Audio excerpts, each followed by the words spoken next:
Kenapa disebut dengan nama Idris? Asal katanya dari darosa. Darosa yadrusu Idris. Darosa itu artinya apa, Bu? Belajar. Ya. Kenapa disebut Idris? Karena dia orang yang suka belajar.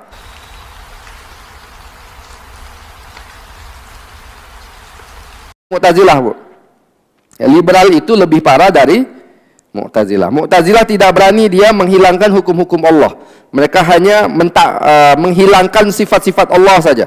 Ya, dan niat mereka tulus sebenarnya untuk menghilangkan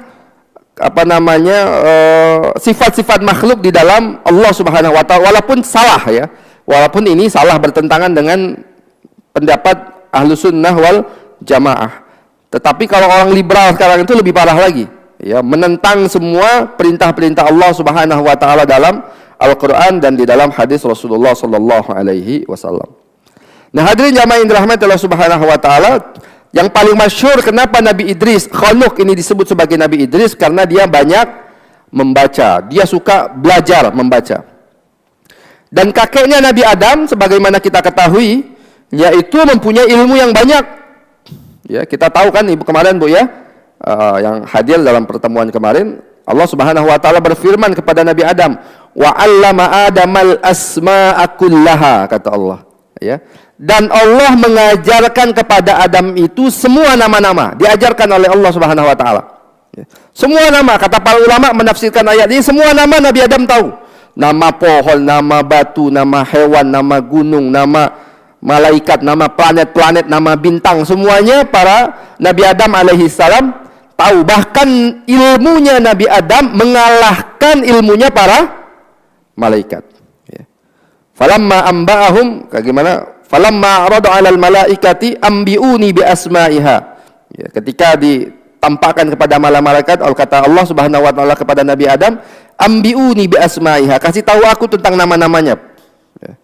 Maka kemudian para malaikat menyadari bahwasanya qala inni a'lamu ma la ta'lamun, sesungguhnya engkau mengetahui apa yang aku tidak ketahui. Hadirin jamaah yang dirahmati Allah Subhanahu wa taala, jadi Nabi Adam ini orang yang sangat pintar dan dia mengetahui semua nama. Ya. Kita aja, Bu, ya, sekarang ini, Bu, kalau ada orang tahu semuanya, kira-kira kita bilang pintar nggak, Bu? Pintar. Ya. Dan manusia sekarang ini nggak ada yang tahu semuanya, Bu. Taunya sedikit-sedikit. Misalnya dia pakar dalam masalah sejarah, ya tahunya sejarah aja. Ini dia tahu, ini sejarah aja yang dia tahu. Nanti berhubungan dengan permasalahan misalnya biologi, geologi, ilmu tanah, dia sudah nggak ngerti lagi. Nah, orang yang paham misalnya ilmu geologi, ilmu tentang tanah, tumbuhan, ya, nah, biologi atau tentang hewan-hewan, dia tahu dalam masalah itu. Nanti kalau ditanya tentang masalah sejarah, dia nggak tahu lagi. Ilmu kita ini wa ma utitum minal ilmi illa qalilat, dan tidaklah kalian itu diberikan ilmu oleh Allah kecuali sedikit saja. Ya, semakin tinggi pendidikannya semakin sedikit ilmunya, Bu. Ya. Coba ya misalnya yang ngambil doktor atau profesor gitu, pakarnya apa dia semua pakar? Enggak, pakarnya itu sedikit-sedikit aja. Ya, misalnya pakar dalam masalah sejarah misalnya. Sejarahnya enggak semuanya sejarah dia paham.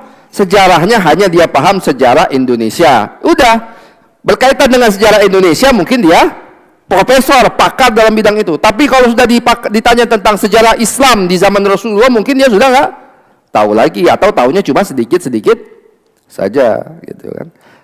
Tapi Nabi Adam alaihissalam, Allah Subhanahu wa taala berikan ilmu semuanya. Dia tahu nama gunung, dia tahu nama semuanya. Nabi Adam ini tahu. Wa'allamal Adam asma'a kullaha, ya. Dan kami ajarkan kepada Adam itu semua nama-nama, dikasih tahu oleh Allah Subhanahu wa taala. Jadi hadirin jamaah sekalian, Nabi Idris alaihissalam kenapa disebut dengan Nabi Idris padahal nama aslinya adalah Khanuk?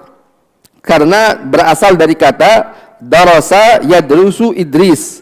Ya, belajar, orang yang suka belajar, orang yang suka mengkaji, orang yang suka mempelajari, ya, dan yang lainnya.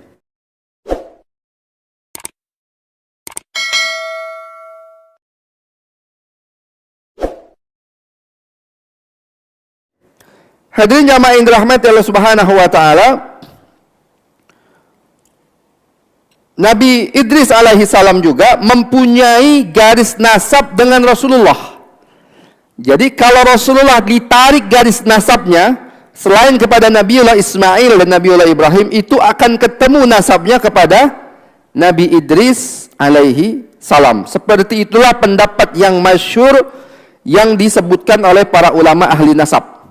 Para ulama ahli nasab menurut Imam Ibnu Katsir di dalam kitab ini, ya, bahwasanya Nabi Idris, ya, memiliki garis nasab dengan Rasulullah sallallahu alaihi wasallam.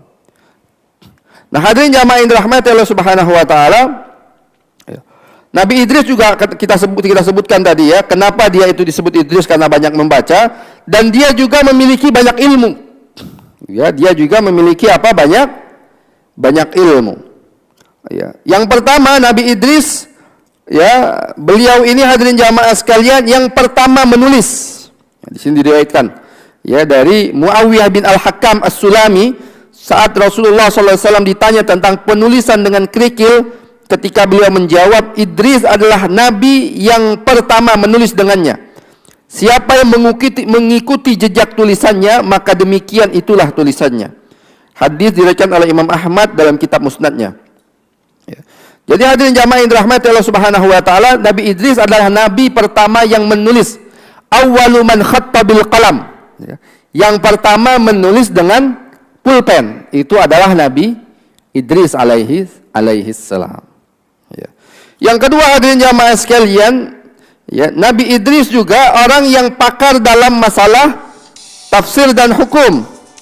Ya, yang sangat pakar dalam masalah tafsir dan hukum. Hadirin, bahkan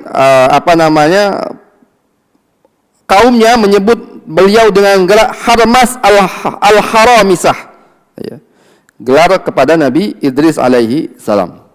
Ya. Hadirin jamaah yang dirahmati Allah Subhanahu wa taala, Nabi Idris juga yang pertama kali menjahit pakaian. Yang pertama kali apa? Menjahit pakaian itu adalah Nabi Idris alaihi salam. Ya. Yang sebelumnya hadirin jamaah yang dirahmati Allah Subhanahu wa taala, Nabi Idris alaihi salam, ya, sebelum Nabi Idris pakaian itu menggunakan kain, menggunakan kulit. Ya, sebelumnya menggunakan kulit. Maka yang pertama kali menjahit pakaian itu adalah Nabi Idris. Maka dia punya banyak kelebihan ini Nabi Idris alaihi salam. Yang pertama kali menulis dengan pulpen, yang pertama kali, ya, menjahit pakaian. Sudah pasti kalau menjahit pakaiannya dia juga yang menemukan kain. Ya, karena sebelumnya bukan pakai kain, Bu. Sebelumnya itu pakaiannya itu pakai kulit binatang.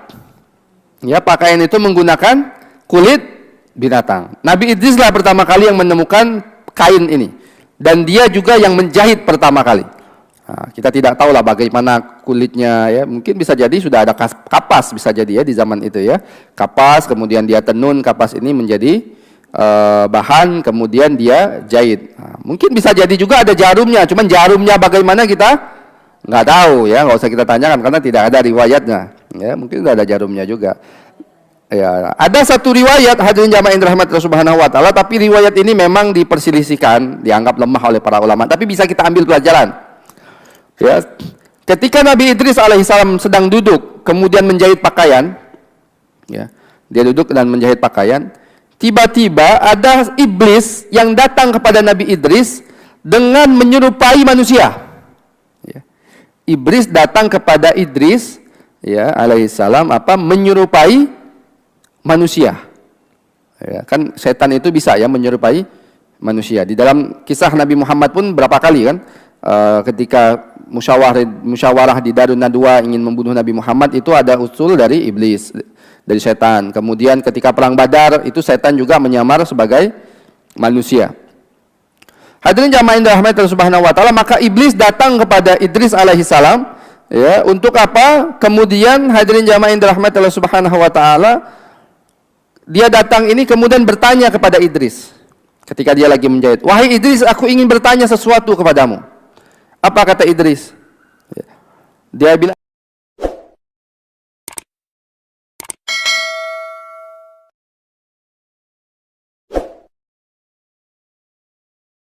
bisakah Allah itu kan maha besar? Bisakah Allah membuat bumi yang besar ini? Ini bumi yang kita besar ini dikecilkan oleh Allah Subhanahu wa taala, kemudian masuk ke dalam lubang jarum yang kamu miliki itu. Nah, ini apa? Pertanyaan yang membuat apa? Keraguan. Ya, ini bukan bertanya untuk mengetahui, tapi bertanya untuk membuat orang itu ragu. Pertanyaan iblis seperti ini. Ya. Bisakah, ya, apa namanya, Allah Subhanahu Wa Taala menjadikan bumi ini kecil, ya, kemudian memasukkan bumi ini ke dalam jarum yang kau pegang itu, lubang jarum yang kau pegang itu. Nah, kata Nabi Idris, saya ini pendengarannya agak kurang kedengaran. Coba engkau mendekat lagi sedikit. Nah, ternyata dan Nabi Idris tahu ini yang bertanya iblis. Ya. Maka ketika iblis mendekat, dicolok matanya pakai jarum itu. Ya. Langsung dicolok matanya, kemudian berteriak dan kabur langsung iblis daripada hadapan Nabi Idris alaihissalam. Nah, ini hikmahnya apa, Bu? Kalau ada yang nanya neko-neko, nggak usah dijawab, Bu. Ya, gampar aja langsung gitu ya. Ya, nggak usah dijawab. Misalnya sekarang kan ada yang suka bertanya aneh-aneh. Ini biasanya apalagi kalau belajar filsafat yang aneh-aneh itu ya. Bisakah Allah menciptakan sesuatu yang lebih besar dari Allah itu sendiri? Nah, ini kan aneh. Untuk apa kita bertanya seperti itu? Ya Allah innallaha ala kulli syai'in qadir, kita yakin aja Allah itu mampu atas segala sesuatu. Atau bisakah Allah Subhanahu wa Ta'ala menciptakan batu yang lebih berat daripada Allah itu sendiri? Ini kan aneh, Bu, yang bertanya seperti itu. Nah, jadi kalau ada bertanya seperti ini, nggak usah dijawab, langsung aja kepalanya dikemplang. Seperti di zaman Umar ibn Khattab radhiyallahu anhu, ada juga di zaman Umar yang datang kepada Umar, bukan datang kepada Umar, dia kedapatan mencuri. Ya, di zaman Umar dia kedapatan apa? Mencuri. Nah, maka ditangkap oleh Umar, ingin dipotong tangannya. Kemudian ditanya oleh Umar, kenapa engkau mencuri? Aku mencuri ini karena takdir Allah, kata dia. Dia bermaksiat, kemudian apa? Membuat hujahnya itu dengan takdir Allah Subhanahu wa Ta'ala. Kata Umar, potong tangan dia dan cambuk dia 80 kali. Jadi potong tangannya itu hukuman bagi mencuri, 80 kali cambuknya karena dia sudah bermain dengan takdir Allah Subhanahu wa Ta'ala. Gitu, Bu, ya. Jadi hadirin jamaah yang dirahmati Allah Subhanahu wa Ta'ala, ya. Jadi itu tadi, ya, Nabi Idris yang pertama kali bisa menjahit pakaian.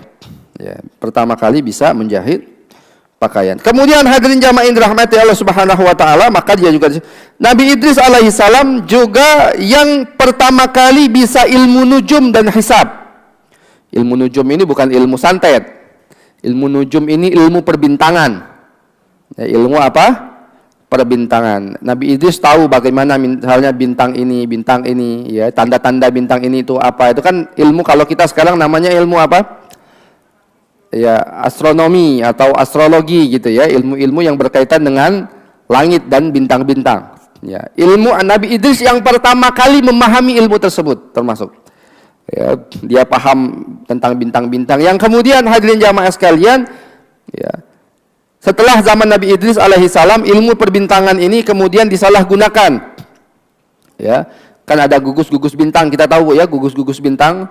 Ya, ada namanya apa? Sagittarius, kemudian apa? Apalagi itu? Scorpio, Capricorn, yang gitu ya. Apa gugus-gugus bintang ini. Yang kemudian ya, Namrud, di zamannya siapa Namrud? Nabi Ibrahim alaihissalam, ya, kemudian membuat gugus-gugus bintang ini sebagai ramalan. Nah, yang sekarang ini diambil lagi nih. Ini sebenarnya dilakukan pertama kali oleh Raja Namrud. Ya. Artinya Namrud ingin membuat ramalan kita ini, kehidupan kita ini tidak ada kaitannya dengan Allah. Hidup kita ini berjalan saja begitu saja. Kami yakin ya Allah, Engkau memang menciptakan kami. Ya, tapi urusan hidup kami, Engkau nggak usah urusin hidup kami. Engkau duduk saja tenang, kami urusin hidup kami sendiri. Nah, maka dia yakin dengan ramalan-ramalan gugus bintang yang pada hari ini dibawa itu. Ya, kita yakin kan pada hari ini kan dulu, kalau dulu nggak tahu, kalau sekarang.